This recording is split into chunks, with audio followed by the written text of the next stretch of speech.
आम का अचार बनाने की बहुत रेसिपी मैं आप लोगों के साथ शेयर करने वाली हूँ, पर मैं आज आप लोगों के साथ बिल्कुल ऑथेंटिक तरीके से आम का अचार किस तरीके से बनाते हैं उसकी रेसिपी शेयर करूंगी। चलिए आज की वीडियो शुरू करते हैं। इसके लिए मैंने 3 किलो आम लिए हैं। आम को मैंने धो लिया था, 2 से 3 बार अच्छे से साफ पानी से मैंने इसको धो लिया है। धोने के बाद इसकी मैंने बीच की गुठली निकाल कर इसको स्लाइस में कट कर लिया है। ज्यादा बड़े स्लाइस मैंने इसके नहीं करे हैं, कुछ इस तरह के थोड़े मोटे मोटे स्लाइस में मैंने इसको कट कर लिया है। कच्चे आम को काटने के बाद अब हम इसमें 2 चम्मच नमक डालेंगे। इसके साथ ही मैंने इसमें 2 चम्मच ही हल्दी पाउडर डाला है। दोनों चीजों को डालने के बाद अब हम इसे कच्ची कैरी के साथ मिक्स कर देंगे। ये देखिए बिल्कुल अच्छे से स्पून की हेल्प से मैंने दोनों चीजों को कच्ची कैरी के साथ मिक्स कर दिया है। मिक्स करने के बाद अब हम इसे अचार को कम से कम 1 दिन की धूप दिखाएंगे। नमक और हल्दी पाउडर डालने से जो कच्ची कैरी है उसमें जितना भी मॉइस्चर होता है वो आसानी से निकल जाता है। अब हम एक साफ कपड़े पे जो हमने कच्ची कैरी नमक और हल्दी मिलाकर रखी है उसे डाल देंगे और इसे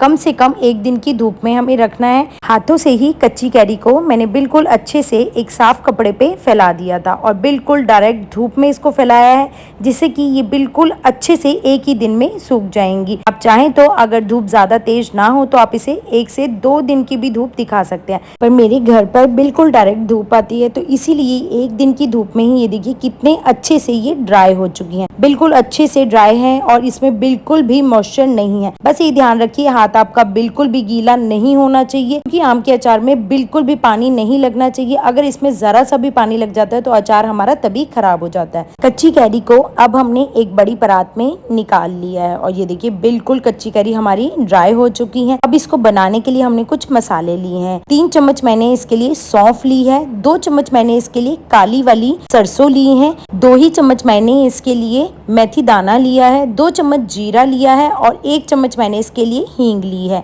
अब हमने 2 चम्मच काला नमक लिया है, 1 चम्मच लाल मिर्च ली है और 2 चम्मच मैंने इसके लिए कश्मीरी देगी मिर्च पाउडर लिया है। गैस पर हमने कढ़ाई रखी है। कढ़ाई में अब हम सभी खड़े मसाले डाल देंगे। हींग को अभी हमें कढ़ाई में नहीं डालना है, हींग को हम बाद में जब हम तेल गरम कर लेंगे उसके बाद इसमें डालेंगे। डालने के बाद सभी चीजों को अब हम बिल्कुल अच्छे से बिल्कुल लो फ्लेम पर इन्हें कम से कम 1 से 2 मिनट तक के लिए लगातार चलाते रहेंगे, जिससे कि हमारे सभी मसालों में से एक अच्छी सी खुशबू आना शुरू हो जाएगी। आप चाहें तो इसमें कलौंजी पाउडर अभी भी डाल सकते हैं, नहीं तो आप इसमें कलौंजी पाउडर जो है वो बाद में भी डाल सकते हैं। अगर आप इसमें कलौंजी पाउडर अभी डालेंगे तो जो आम का अचार है वो हमारा हल्का सा खट्टा हो जाता है, इसीलिए कलौंजी पाउडर का आप इसमें बाद में ही यूज कीजिए। देखिए सभी खड़े मसालों को मैंने बिल्कुल अच्छे से ड्राई रोस्ट कर लिया था। रोस्ट करने के बाद अब हम इसे एक प्लेट में निकाल लेंगे, जिससे कि सभी खड़े मसाले जो है वो हमारे बिल्कुल अच्छे से ठंडे हो जाए। मसालों को हमें अच्छे से ठंडा कर लेना है और सेम इसी कढ़ाई में अब हम 2 कटोरी सरसों का तेल डालेंगे। सरसों के तेल को बिल्कुल मीडियम फ्लेम पर हमें अच्छे से पहले गरम करना है। तेल जब हमारा बिल्कुल अच्छे से गरम हो जाएगा तब उसमें से अपने आप ही भाप निकलना शुरू हो जाएगी और ये देखिए तेल गरम हो चुका है। अब हमने गैस को बंद कर दिया और तेल को हम ठंडा कर लेंगे। तब तक मसाले भी हमारे ठंडे हो चुके थे। मैंने इसको भी दरदरा पीस लिया था, बिल्कुल ज्यादा बारीक हमें इसे नहीं पीसना है। ये देखिए मैंने हल्का सा मसालों को दरदरा ही रखा है। मसाले हमारे पिस चुके हैं। अब जो हमने तेल को हल्का ठंडा होने के लिए रखा था वो भी हल्का ठंडा हो चुका है। सबसे पहले हम सरसों के तेल में हींग डालेंगे। हींग डालने से जो हमारे अचार है उसका फ्लेवर बहुत ही ज्यादा अच्छा आता है। अब हम इसमें सूखी लाल मिर्च पाउडर, कश्मीरी देगी मिर्च पाउडर और इसके साथ ही काला नमक डालेंगे। सभी मसालों को डालने के बाद अब जिन मसालों को हमने दरदरा पीसा था उन सभी मसालों को भी मैंने मस्टर्ड ऑयल में डाल दिया है। सभी मसालों को हमने सरसों के तेल में डाल दिया। डालने के बाद सभी चीजों को आपस में हमें मिक्स कर लेना है। ये देखिए बिल्कुल अच्छे से हमें इन्हें मिक्स करना है। कश्मीरी देगी मिर्च पाउडर का यूज करने से जो हमारे आम के अचार है उसका कलर बहुत ही ज्यादा अच्छा आता है। सभी चीजों को मिक्स करने के बाद अब जो हमने कच्ची कैरी को सुखा कर रखा था उसे भी हम कढ़ाई में डाल देंगे। ये देखिए कढ़ाई में कच्ची कैरी को डालने के बाद अब हम सभी मसालों के साथ कच्ची कैरी को अच्छे से मिक्स करेंगे। हमें जब तक इन्हें मिक्स करना है जब तक कि जो कच्ची कैरी है उनके ऊपर सभी मसालों की एक लेयर ना आ जाए। ये देखिए बिल्कुल अच्छे से हमने सभी चीजों को आपस में मिक्स कर लिया है